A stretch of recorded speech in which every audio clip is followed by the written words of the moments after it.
that it can. Oh, there we go. Perfect. Okay. All right. Welcome everybody to another Math Climate Research Network Colloquium. Today we're really lucky to be joined by Professor Jody Reimer. She holds a joint appointment at the Department of Mathematics and the School of Biological Sciences at the University of Utah. Her research operates at the dynamic intersection of mathematical modeling, ecology, and data science with some focus on Arctic ecology, which she'll speak to us about today.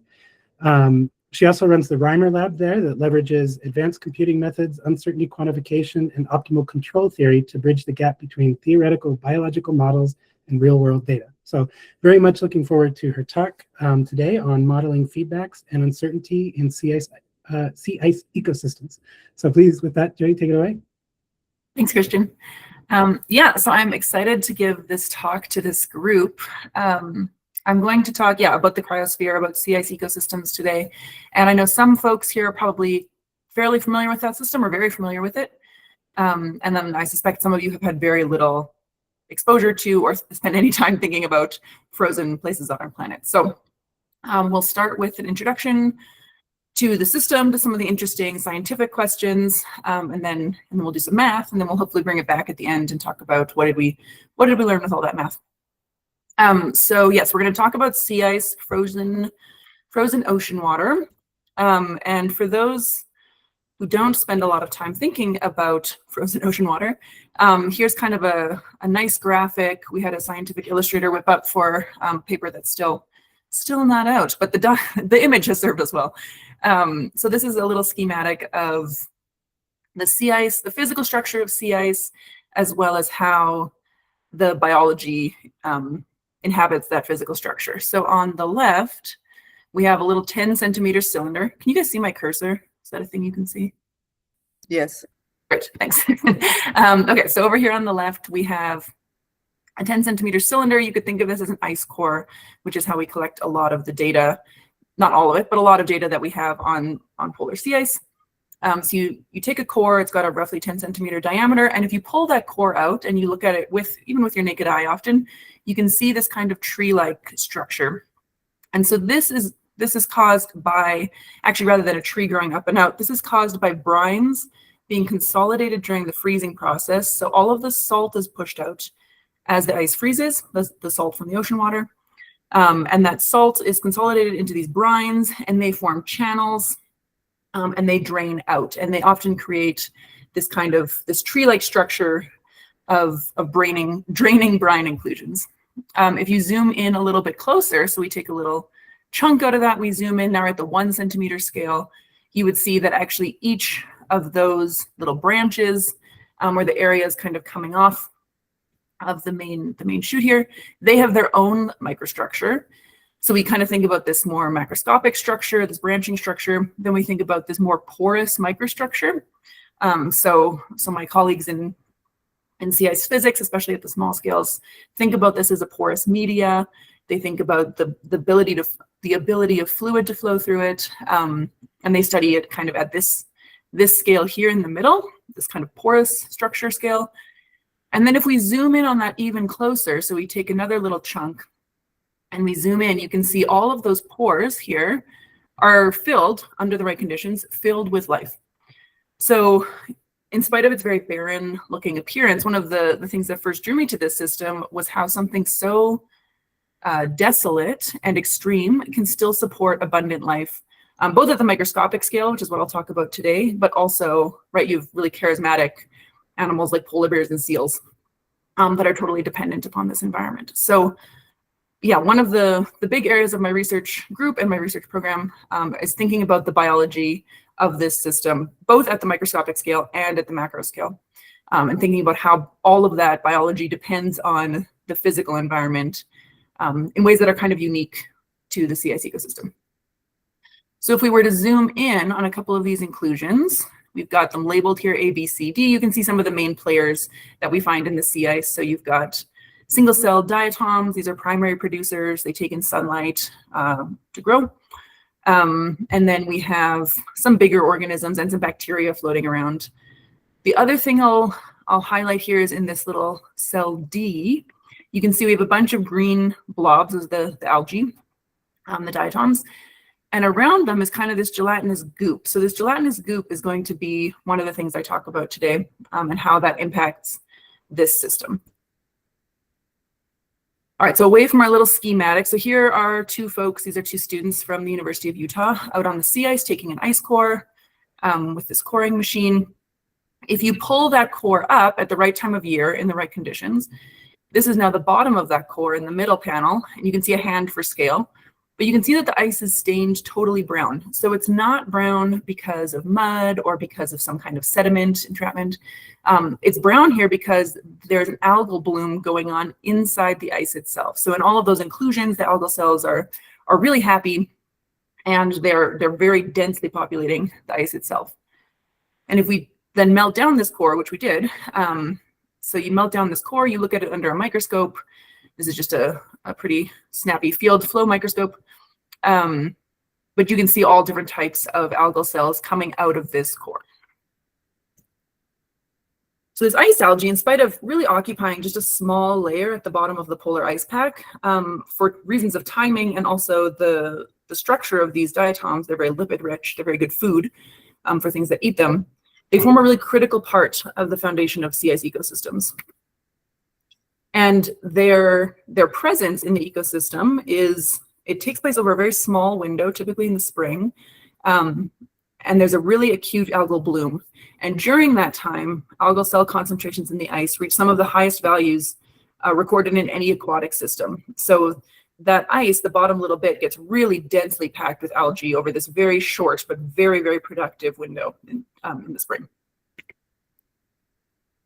Okay, so we want to model and understand this productive part of the polar food web, of the ecosystem. How can we do that? So there's a couple algal processes we're going to need to include. So the first one is growth.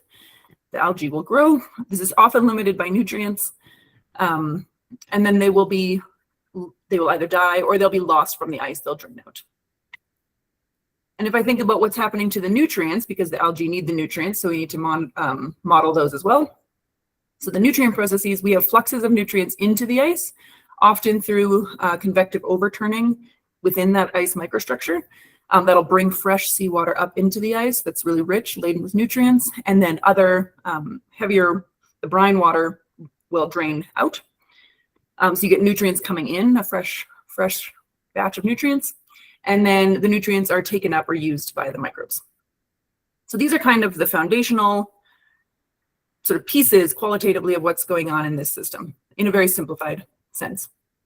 And so if we think about all these processes and we put them down in the form of a system of coupled ODEs, we get the following.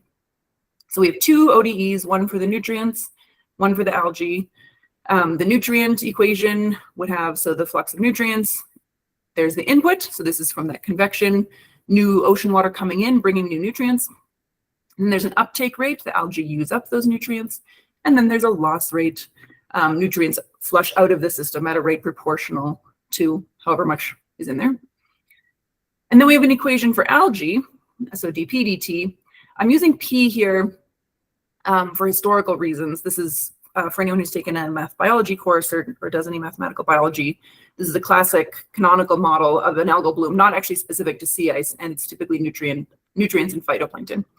So the P is there for phytoplankton, not for algae. I am aware that algae does not start with P, but that is why that notation is there. So the algae, what fluxes are affecting algae within the ice? We have growth, so they take up the nutrients, and those nutrients, along with sunlight, become new algae, and then they're lost from the ice according to some death or loss term. And we have our initial conditions. So this canonical model has been used to model blooms of algae in lakes, in ocean pelagic systems, and it also underpins contemporary sea ice modeling, this general structure of equations. And the reason it's found such popularity is that it does, like, qualitatively and sometimes quantitatively, depending how nice your system is playing, it does a pretty good job of producing dynamics that look reasonable. So if I just plot a solution to this, I can see it's pretty easy to make it look like this. So in this case, we start with high nutrients and low algae.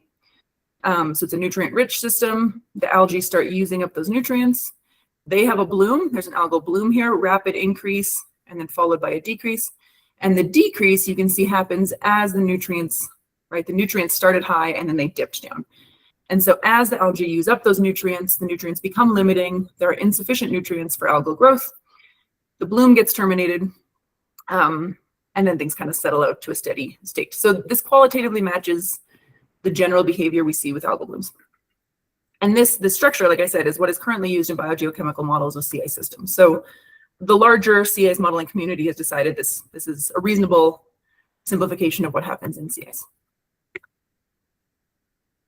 Okay, so it does not take a rocket scientist, though, to think, okay, sea ice on the right looks different than the open ocean on the left. And so we should ask ourselves, what is special about sea ice? Can we just borrow these models from basic aquatic systems and use them in sea ice without some modification? And the answer, I mean, this is a leading question, but the answer is probably not. We probably need to make some modifications. And that's what I'm going to talk about today, are sort of two areas in which sea ice behaves very differently than primary producers in a lake or in the open ocean. Right, so sea ice does not equal open water. And in some ways, when we think about sea ice as a substrate for life or as a habitat, it's more analogous in many ways to soil, in the sense of it has that microstructure. If you are a microbe and you are in the ice, you can't really move around.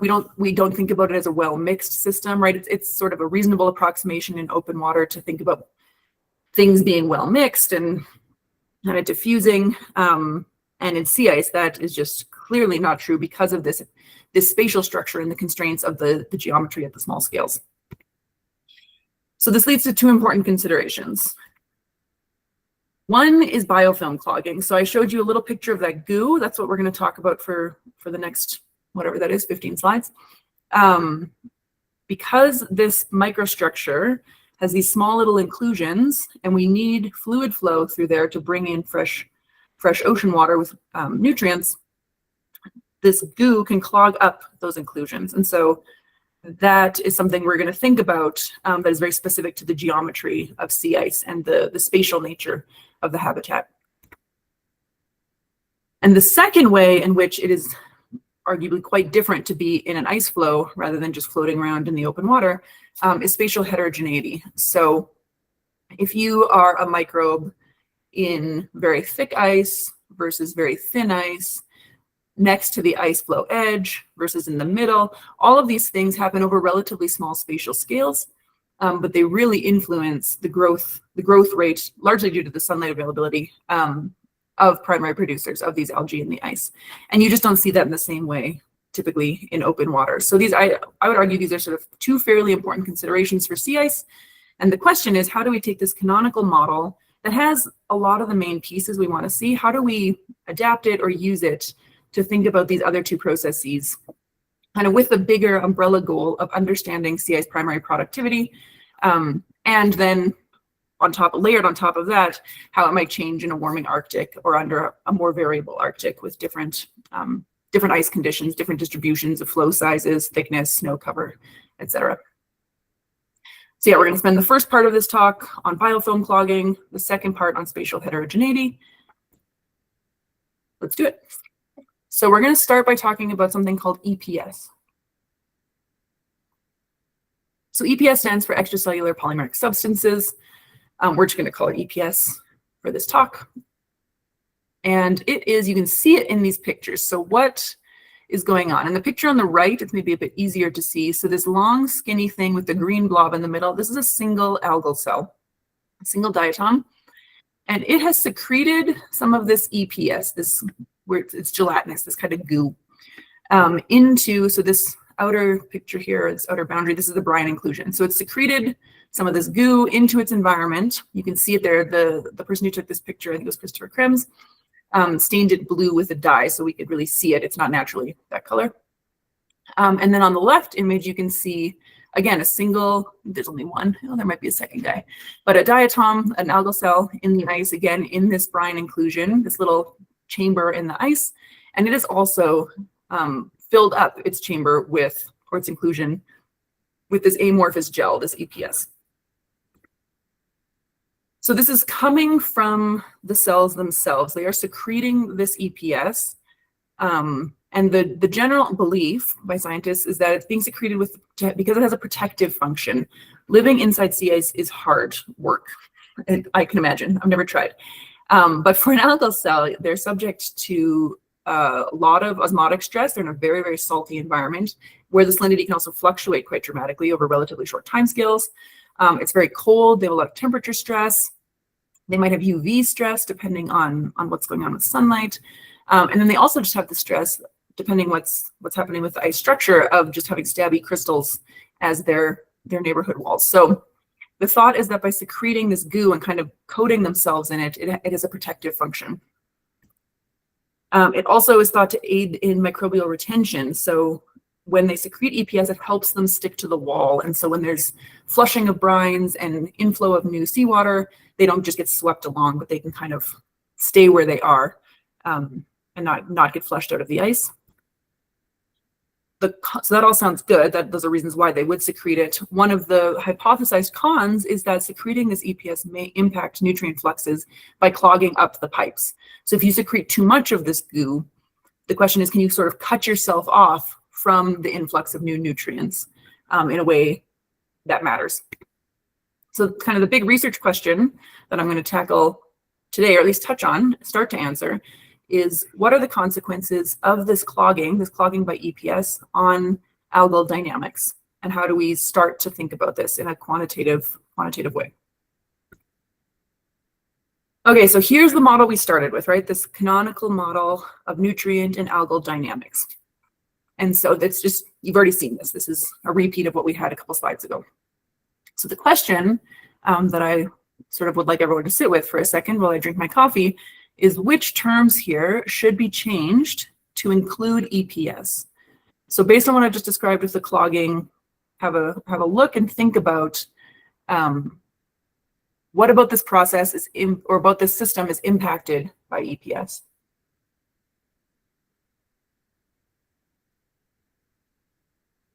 And if this was an in-person talk, I would put one of you on the spot and make you answer, but I won't because it's an online talk. But let's go through this. So we've got input of new nutrients, nutrients taken up by algae, loss of nutrients, growth of algae, loss of algae. When we looked at this model, our thinking was, okay, the main things that we're hypothesizing change with EPS are the nutrient fluxes. So the ability of new ocean water to come in as the brines drain out. And so we can think about that as changing, all the terms that we changed are in blue. So changing the nutrient input, changing the nutrient loss, and then adding a whole new equation. So now this is a three equation system, a new equation for the EPS term that allows for some accumulation of EPS and some decay of EPS. So EPS accumulates proportional to the amount of algae present in the system, and it decays at some rate proportional to how much is in there. The things that is not, one of the things that's not totally clear is what functional form to use for these input and loss terms. So the next question that you kind of have to think about, right, if you're trying to model this system, is what should that look like? We don't have any data on that. The sea ice is a notoriously hard system to study, especially at these small scales, because in order to see what's going on inside or to extract stuff out of it, you typically melt it. If you want to just, some brave folks with lab skills do things while keeping the core frozen, but this is also hard for its own reasons. So one of the ways we get out the algae and the EPS is by melting it down. But when we do that, we lose all of the spatial structure. Now it's just homogenized into a bucket. And so we have very poor data on exactly how EPS is distributed and what it does to the pores. So we each have to think kind of reasonably, what should alpha and beta look like? So I'm thinking, okay, I want, as EPS changes, these are two graphs here that we're going to think through. As EPS changes, how should the nutrient input rate change, this alpha, and how should the nutrient loss rate change, this beta? So we're thinking, okay, as EPS increases with more and more EPS, our hypothesis is that the nutrient input rate is going to go down. And similarly, as EPS increases, I'm going to think reasonable hypothesis is that the nutrient loss rate also goes down. Nothing new can come in. Whatever was in there cannot come out. So we started by thinking, let's try exponential. Let's try having alpha and beta be proportional to an exponential decay function. Is that a good idea? I don't know, but we will discuss that actually at the end. I do know a little bit. That was a lie, because we've been thinking about that question more seriously since we did this paper. But we'll stick with exponential for now. So we plug in a new exponential term, red terms here on this slide. So now our input is an exponentially decaying term in EPS, and our loss term is an exponentially decaying term in EPS. And now we have a nice coupled system of 3 ODEs. And as a mathematical biologist, I know some things we can do with systems of ODEs. So what do we do with this model? We do some analysis. Okay, so the first thing we can do is to determine what are the steady states of the system. So we find that there is a trivial steady state, unsurprisingly. This system is stable when there's no algae and no EPS. You just have nutrient dynamics that settle out to some ratio of input to loss. And there's also a non-trivial steady state. I'm going to use this vocabulary for the rest of this section, trivial and non-trivial. So trivial means nothing biological, no algae, no EPS. Non-trivial is the one that we're interested in, where algae and EPS can persist long-term. They don't just kind of blitz out. And the stability between these two is going to actually depend, we can show this by doing the steady state analysis, but it depends on the nutrient flux balance through a transcritical bifurcation. So, and that transcritical bifurcation only depends on the ratio of nutrients coming in to nutrients coming out. And it does not actually depend on EPS in the system, or on any of the parameters having to do with EPS dynamics. So regardless of the fact that we've added this EPS term, whether or not algae can persist in the system just depends on whether nutrient inflow is enough to compensate for nutrient loss. Is there enough new stuff coming in to support the algae? So that was the first thing we find. To find stuff about the non-trivial solution, or when might algae persist and how do we think about that, we have to start thinking about timescales. So we don't know very much about the timescales over which EPS accumulates and decays. Like I said, it's hard to measure. It's very hard to get time series of this system because when you sample it and melt it, you can no longer resample that same core. So getting good time series data is tricky. So we don't know a lot about the timescale over which these things happen. So we have 3 hypotheses that we're going to test. The first one is that EPS is slow, that EPS accumulates and decays much slower than the nutrient algal dynamics. The second hypothesis is that EPS perfectly tracks algae. So there's instantaneous dynamics. As soon as there's algae, there's EPS. If you double your algae, you double your EPS. Sort of a perfect coupling between the two. Yeah, and that allows us to make some mathematical simplifications.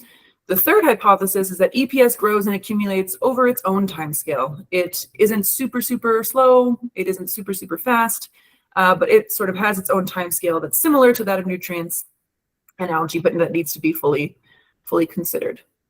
So we're going to work through each of these different timescales and check how different are system dynamics under these hypotheses. Does our lack of knowledge about EPS timescales and how quickly it accumulates and decays change what we expect to happen in the system in a meaningful way? All right, so hypothesis 1, this is the slow hypothesis, that EPS dynamics are on a much slower scale than the nutrient and algal dynamics. So to answer this question, we did a fairly standard analysis when you suspect that there's fast, slow dynamics in a system, in a dynamical system. So we non-dimensionalize the system with the intention of pulling out something small, something that we're going to assume small in terms of EPS dynamics. So I'm going to split this system. The letters are all different due to the non-dimensionalization, but you'll see the functional forms are similar. So we have a fast portion of the system, which has these epsilons in front. And I'm going to assume epsilon is very small. So nutrient and algal dynamics are going to happen relatively fast in terms of the timescale of this version of the system. And then the slow model is going to be for the EPS state variable. And I'm going to let that one happen without an epsilon.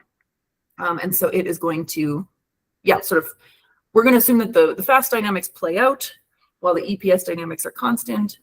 And then the EPS dynamics play out after the fast state variables have already reached their equilibrium. So this allows us to do a quasi-steady state analysis, which is nice, simplifies the math a little bit. In the fast model, we're going to assume that EPS dynamics are just constant at whatever they started at. We start them at E0 and they take a long time to change. And when we do that, we regain the classic NP system. These top two equations are actually just that classic canonical model that we started with without EPS. So we already actually know how to do all of that analysis. The slow EPS dynamics, when we consider just the slow equation, are going to scale with the asymptotic algal dynamics asymptotically. So if EPS is doubled, or sorry, if algae are doubled, EPS will be doubled asymptotically. They have a nice scaling relationship between them. And we can plot the solutions to this just to do a quick sanity check. So here we have a 4x4. The row 1 shows the fast dynamics. Row 2 is going to show the slow dynamics. Column 1 is showing the regime. We have this bifurcation behavior. So on the left, column 1 shows the regime where the trivial solution is stable.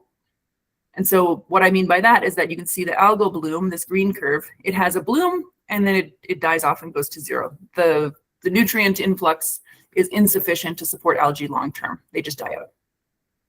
Column 2 has the non-trivial solution being stable, and so you have an algal bloom, but the nutrient turnover is sufficient to support a lower level of algae into the future. And then you can see in the slow dynamics, we either have exponential decay of our EPS down to 0, so algae go to 0 and EPS go to 0, or we have an asymptotic solution that just levels out to a constant value that is actually a multiple of EPS, or sorry, of algae. Okay, so when we did this analysis and we took a look at it, we found, okay, the transcritical bifurcation, switching from the trivial solution stability to non-trivial solution stability. This transcritical bifurcation only depended on nutrient fluxes.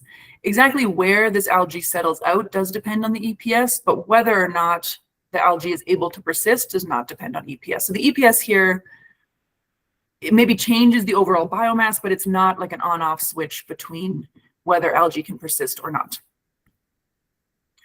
Okay, hypothesis 2. We're going to go investigate what happens if EPS perfectly tracks the algae. So there's instantaneous dynamics.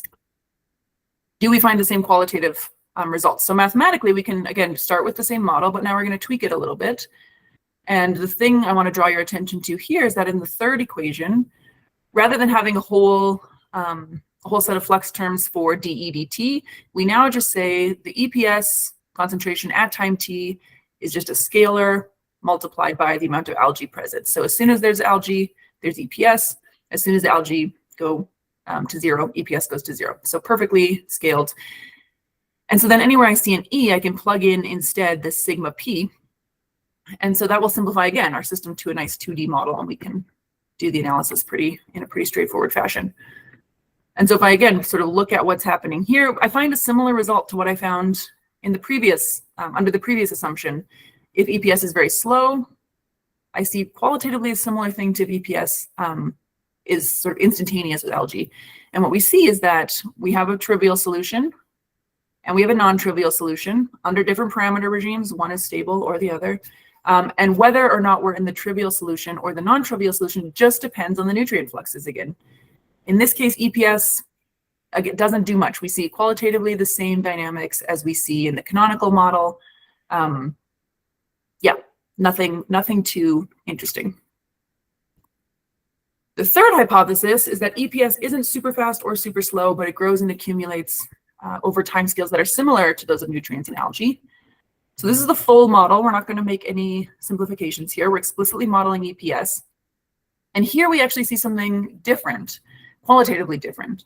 So here we have 3 different regimes we can find. The first matches what we've already seen. The trivial solution is stable. We had to cut it off because the peaks were so high. But you have a bloom and then things die off. They go to 0. We have a non-trivial solution. This time we get there by going through a stable spiral. So you see these oscillations.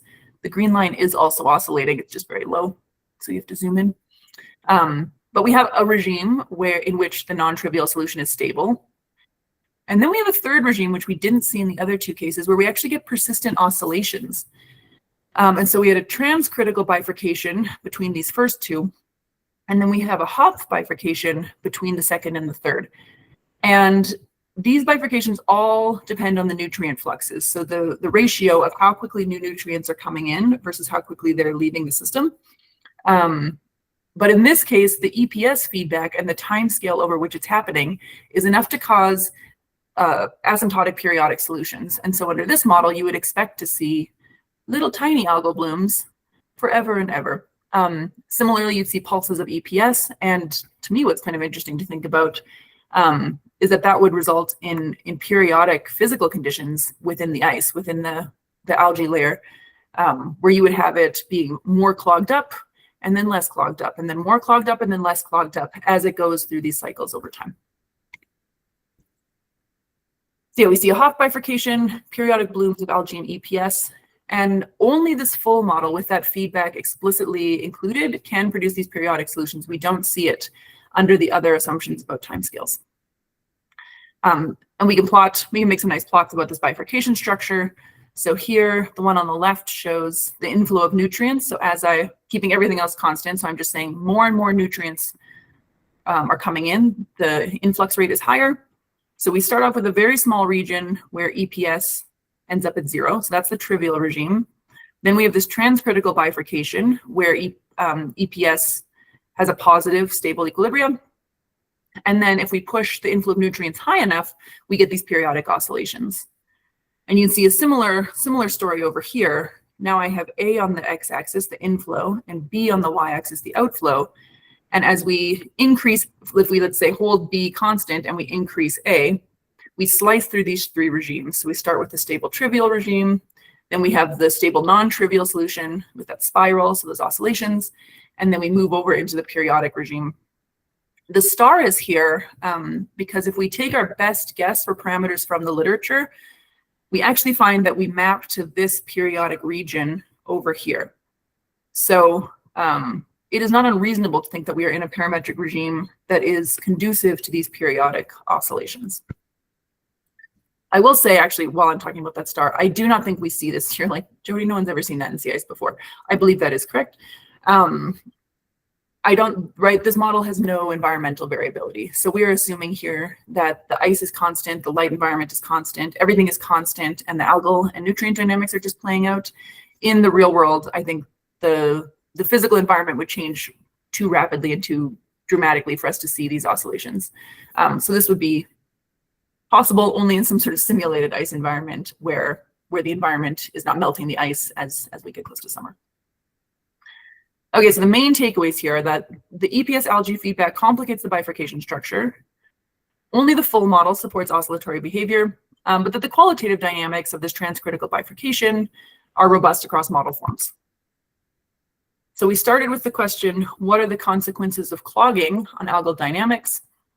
I'd say EPS can, at least conceivably, cause periodic algal blooms by really having this strong negative feedback. And it does reduce biomass so that the algal line the asymptotic algal line goes down, the value goes down as EPS goes up, but it does not cause extinction, largely due to the model structure we've chosen here. So no matter how much EPS is in there, this model will never show algae going extinct due to too much clogging. So the next steps, and what we're working on in my group right now, largely one of my PhD students, Anthony Jage, is what is the appropriate functional form for these clogging terms, for this alpha and beta? In the work I just showed you, we used an exponential decay term, but that was mostly just because it felt qualitatively reasonable. So he is now using some models from statistical physics, mostly centered on this idea of modeling sea ice using a network of pipes with random diameters. To model that porous microstructure and thinking about what happens if we gunk those pipes up with some EPS following some relatively simple rules, but using kind of tools from statistical physics to try to derive this functional form for how increasing EPS changes the permeability of sea ice and the ability of nutrients to flush through.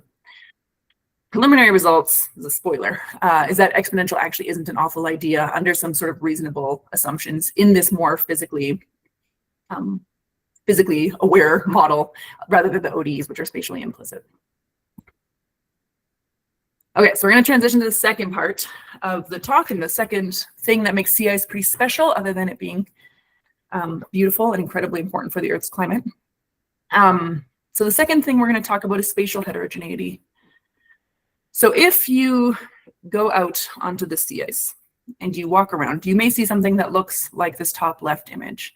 So these are some little people for scale wandering around, and on the surface of the ice, you see these pools of ponded water. This is not open ocean here. You couldn't jump in and get down into the ocean. These are called melt ponds, and they're pools of water sitting on top of the ice in late spring and summer. And so you can imagine if you were to look underneath those, so this bottom picture is looking kind of up at that from underneath. There's a brave diver here who's come in through that hole. You can see that the light environment from underneath the ice is very, very sensitive to changes in probably ice thickness, water sitting on the ice, and snow depth. So there's been some really nice work also by Klaus Meiners, who's with the Australian Antarctic Division, trying to quantify this heterogeneity over pretty small scales.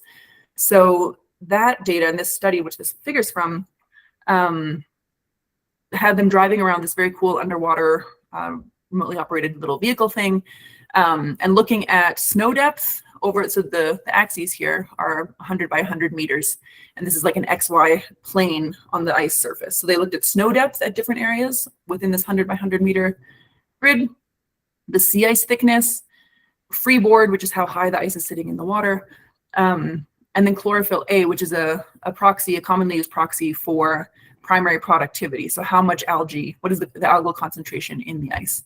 And you can see these very dramatically, like if you look at snow depth, we have locations in this 100 by 100 meter grid that have 1 meter of snow depth on them, and then a lot of other areas, the dark blue, that are totally snow free. Same thing with ice thickness. You see areas where the sea ice thickness is really thick ice, up to 3 meters. And then there's other areas where the ice is really thin, and this is over a fairly small scale. So if we're interested in understanding primary productivity over regional scales, over basins or large regions, heterogeneity over the scale of tens of meters or even single meters is going to matter a lot. And we currently have no good way to sort of account for that in a flexible fashion. So that kind of motivates this section and this work. You can take all that same data from that same paper by Klaus and his colleagues, and if you just plot it rather than spatially, but you plot it as histograms, this is what you get. So you get these distributions of snow depth, ice thickness, freeboard, and chlorophyll A. And so the takeaway from this is that algal growth rate is obviously going to vary over space based on how much light can get through that highly variable snow and that highly variable ice. So let's take that concept of spatial heterogeneity and think about how does that work, or how can we sort of intersect that with this nutrient algae model. So this is the same model that we saw before. It's slightly simplified. There's a simplified functional form here, but the mechanics are the same. We have influx of nutrients, loss of nutrients, some uptake term, growth of algae, loss of algae, and initial conditions. The notation is changed because this is from a different paper, and that paper used different notation, and I didn't want to redo all the analysis. So, but then qualitatively, same setup, same qualitative model. So the question is, if you have a model like this, how can we incorporate the spatial heterogeneity? So I thought about this for a while, and I tried some, honestly, not very clever stuff. And eventually settled on this. I'm still not sure this is clever, but it was interesting, and at least I learned some things. And I do think it's kind of a fun direction to keep pursuing. So we could consider that at each location within a larger region, so if I want to understand primary productivity over this larger, let's say, grid cell in a larger model, we could consider the same model, but I can treat my parameters, let's say this algal growth rate, which I'm very interested in, and possibly my initial conditions, I can treat those as random variables. So rather than saying the growth rate is always this, I can rather say, no, I know the growth rate is variable over space. I can treat that as having a distribution. And I can say, okay, at a given location, I could, for example, sample out of that distribution and use that as my growth rate, accounting for kind of these variable differences in snow and ice thickness. And similarly for initial conditions, at the start of the bloom, when I'm most interested in understanding this productivity question, I could think, well, not every location starts with the same nutrient concentration, and every location obviously also doesn't start with the same algal concentration. So I could treat those as random variables as well. So we got here, we were sort of throwing around ideas and got to this point. And then the next question was, what do you do with ODEs with random coefficients? And it turns out that the field of uncertainty quantification has a lot of tools that are useful here, although we're not using them in kind of the classical uncertainty quantification way. It's not that I'm uncertain about my parameters, like I don't know what they are. It's rather that even if I knew what they were perfectly, I'm trying to capture this spatial variability. I am also uncertain, but that's another layer that we're not going to start with. We're going to start with spatial heterogeneity and then think about adding uncertainty after that. So the simplest approach we could take to understand these ODEs with random parameters would just be Monte Carlo sampling. So what do I mean by that? I mean that I just sample those three parameters, the algal growth rate, the two initial conditions. I sample from their distributions. I solve the deterministic system, and then I could plot it, for example. And I can do that a bunch of times, right? And if I do that a bunch of times, I could then look at some interesting summary statistics, like what is the expected algal concentration in the ice. You can see that some places are going to have really high algae, other locations are going to have really low concentrations of algae. Some locations will have high amounts of nutrients, low amounts of nutrients. So you could just do this brute force Monte Carlo sampling. And that's fine. For this simple system, that actually works just great. Ideally, though, we're going to want to do this on some more sophisticated models that have more bells and whistles, possibly coupled to more of an ocean and ice and atmospheric physical forcing model, sort of long-term down the road. So you can't just Monte Carlo sample these things if they become computationally more expensive. And so the tool I'm going to talk about now, another way to understand this is through something called polynomial chaos. So, and this is an approximation to or a way to get around Monte Carlo sampling. So why is the word chaos in there? I found this confusing when I started, so I'm going to it's also in all of my talks, so no one else has to be confused like I was. So it is not chaos in the sense of what you have thought about in dynamical systems in terms of Lyapunov exponents and butterfly effects and all this stuff.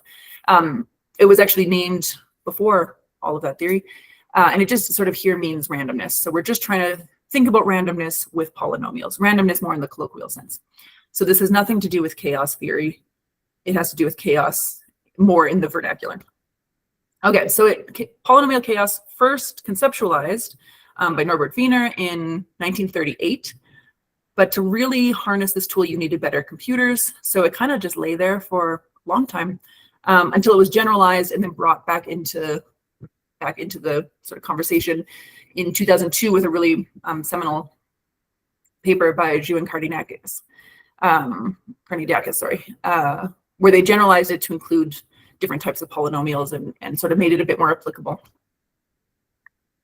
It's not super common in mathematical biology, which is the area where I come out of, though it is getting a bit more popular. But I think it's a lovely way to deal with computationally complicated systems in a computationally feasible manner.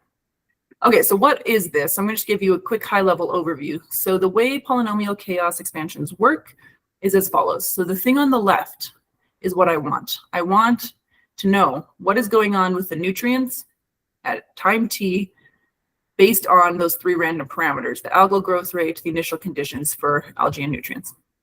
And I want to know what is going on with algae at every time t, taking into account my, given my three random parameters. I'm going to approximate the thing that I want and give it this name. So this little v, this is just the notation. The subscript v just denotes which polynomial subspace we're going to play in. So that's just a notation thing. And the emulator, the approximation, takes this form here. So the intuition behind this is that it's kind of a separation of variables. Flavor, what we have is we have a part of this approximation that deals with time. So I have this n tilde as a function of time. And then I have part of it that deals just with the random parameters. And I have this for p as well. And so I'm going to pick some orthogonal polynomials that are going to form a basis for this polynomial and dimensional polynomial subspace. There are ways to pick these orthogonal polynomials in a way that is clever based on the distributions of your random parameters. So people have worked out very nice theory for when you should pick which orthogonal polynomials, which families. So you pick a nice set of these orthogonal polynomials, and then what you're trying to get, so you prescribe phi. That is a prescribed thing you choose. And then the thing that you don't know is this n tilde and this p tilde, the time-dependent piece. And you can think of these as just acting as time-dependent weights, right? They're saying which of the polynomials should I weight most heavily at time t? And those weights are allowed to shift over time as the dynamics evolve. So these are what need to be computed. There are a couple different ways to compute these. I'm going to skip the intrusive just for the sake of time. It works fine. It's just a pain to actually do. So we're going to jump to non-intrusive because I think it's a bit more intuitive and I want to keep us on track. So the non-intrusive methods for finding these temporal weights, this n tilde and p tilde, have the same flavor as Monte Carlo, which is why they are the method I will use going forward, because they're very intuitive. You're just sampling some stuff, running it through the deterministic model, and doing this over and over again.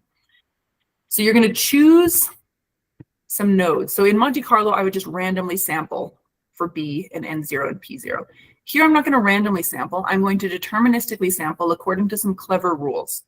One set of these clever rules could follow the quadrature method. So I'm very carefully choosing values of B, N0, and P0 from their distributions so that they satisfy some nice properties. And I know that they're going to, yes, that when I put them all together at the end, they're going to represent the true solution with fidelity. So I choose these M nodes, and they each have a weight, also determined through the theory of however you choose these nodes. In this case, we used quadrature. And then I plug them into this equation here, which is going to approximate this n tilde, this thing that I want. And similarly for p tilde, the other thing that I want. And so all this is just saying, okay, I have M, rather than 10,000 Monte Carlo samples, I have big M samples. Let's say, I think in this case we use 7. So I'm going to add up 7 of these. And what these are is just, there's a weight, so that's just a number scalar, times the polynomials, polynomial J. So this, right, these are, we're going through, if we go back a slide, oh no, we have to go back too many slides. We're going through polynomials up to degree n. This is a polynomial of degree j. And I'm just plugging in those deterministic nodes, evaluating the polynomial. And then the last piece is I'm just solving the ODE using a normal, like on your computer, just a normal ODE solver. You don't have to do anything fancy. And so the pros of doing this are that the intuition is very much like Monte Carlo, but you're not sampling 10,000 times, you're sampling like 7 times. So it's super fast. It's much faster than Monte Carlo.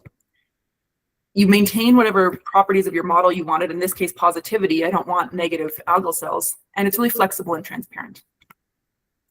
Does it work well? Yes. So on the left, we have Monte Carlo, 10,000 samples. It has converged on, here's the algal mean and the nutrient mean plus their standard deviations.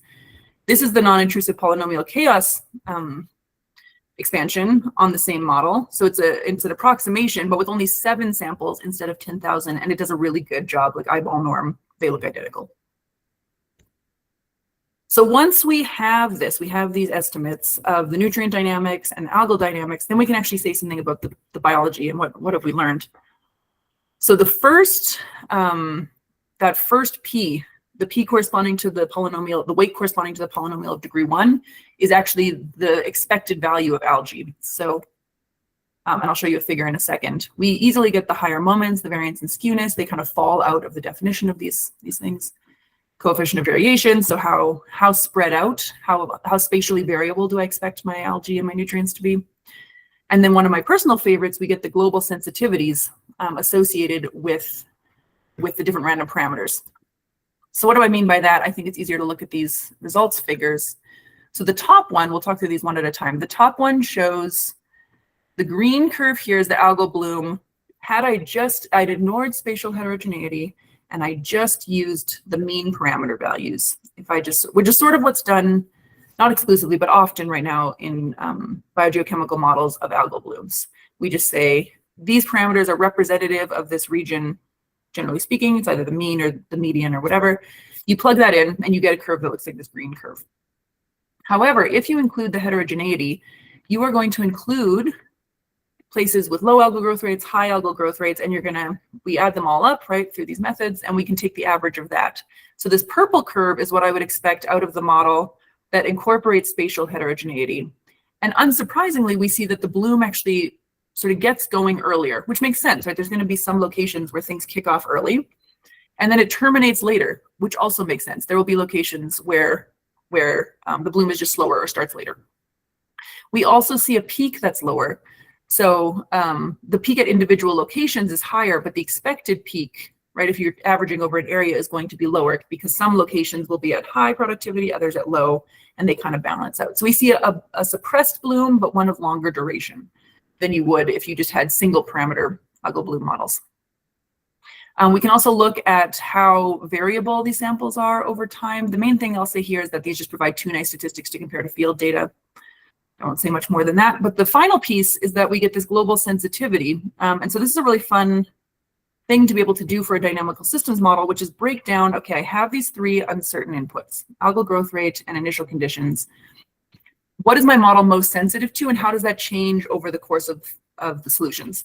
So here we can see this big green blob tells me that the model is most sensitive to the initial condition in algae. Here I'm tracking algal biomass. I'm looking at sensitivity in algal biomass. So how spread out is this light purple, and what do we attribute that, mostly what do we attribute that variance to? Here it's saying initially I attribute it fully to variance in the initial condition, but as time goes on, the blue takes over, and it's really variability in the growth rate that's driving variability in the algal bloom.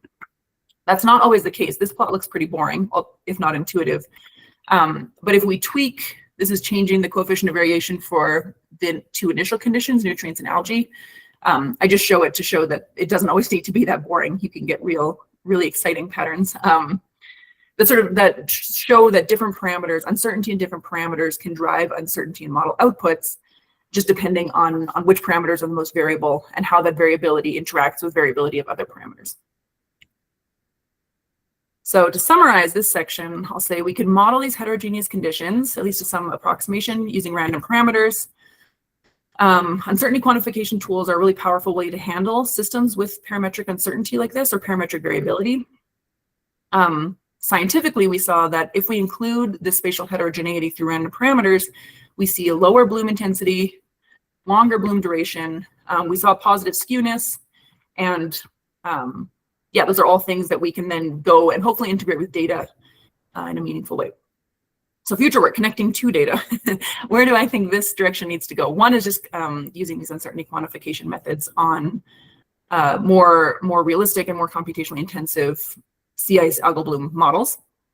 The second piece is to think of this as an inverse problem. So we often don't know how snow is distributed, sea ice thickness is distributed.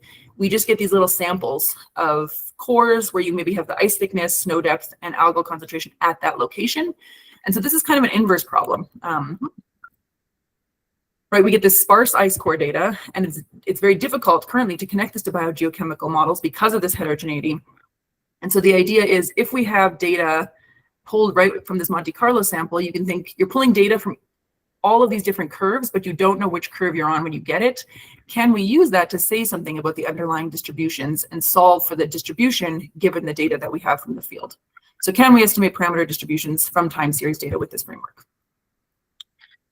Okay, I think I'll end with that. I will just say a little plug. My lab keeps working on Arctic stuff with math and having a good time. Here's us in the field in 2024. We're going back in 2027, along with Ken Golden's group. I know many of you know Ken.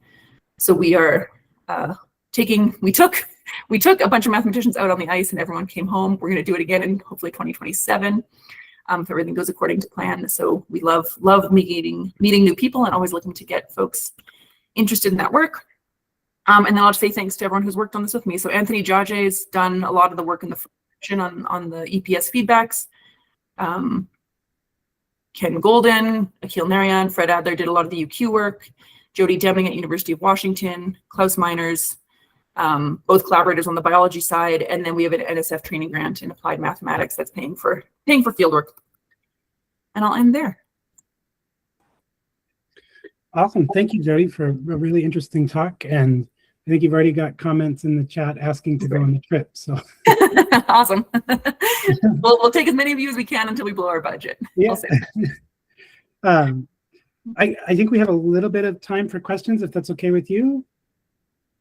Yeah, of course. Okay. If anybody has one, I guess we've got a good group here. So maybe raise your hand. And this is Chris here. Is your sort of image of this statistical variation that the algal bloom, let's see, would somehow be averaged by all these different spatial effects, or that it would vary over space? I think, yeah, the interpretation is that it would vary over space. So if I sample over here and then I go sample 3 meters over there, I don't expect to see the same thing. The average to me is useful if you want to talk about regional scale patterns or like gross primary productivity measurements over larger scales. That's kind of a quantity that feels more useful to track perhaps than what's happening at a specific small location. Does that make sense? Yeah. Okay. Thanks.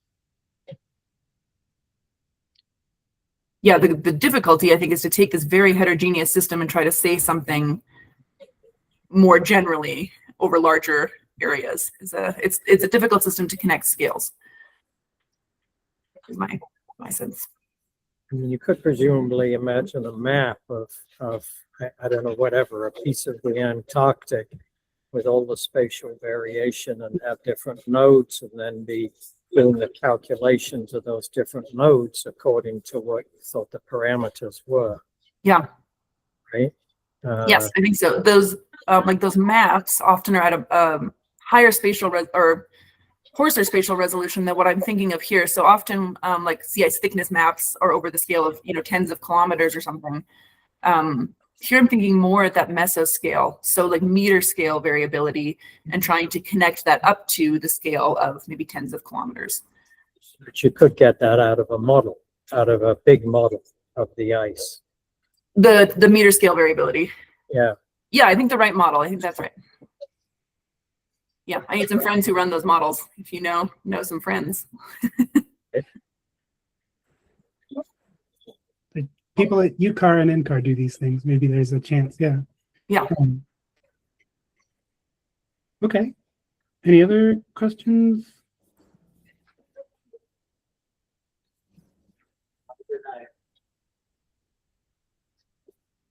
Okay, then if not, we can set Jody free and thank her again for a great talk. And Thanks, Jody. Yeah, thank you all for coming. That was fun for me, hopefully for you. thanks. It was awesome.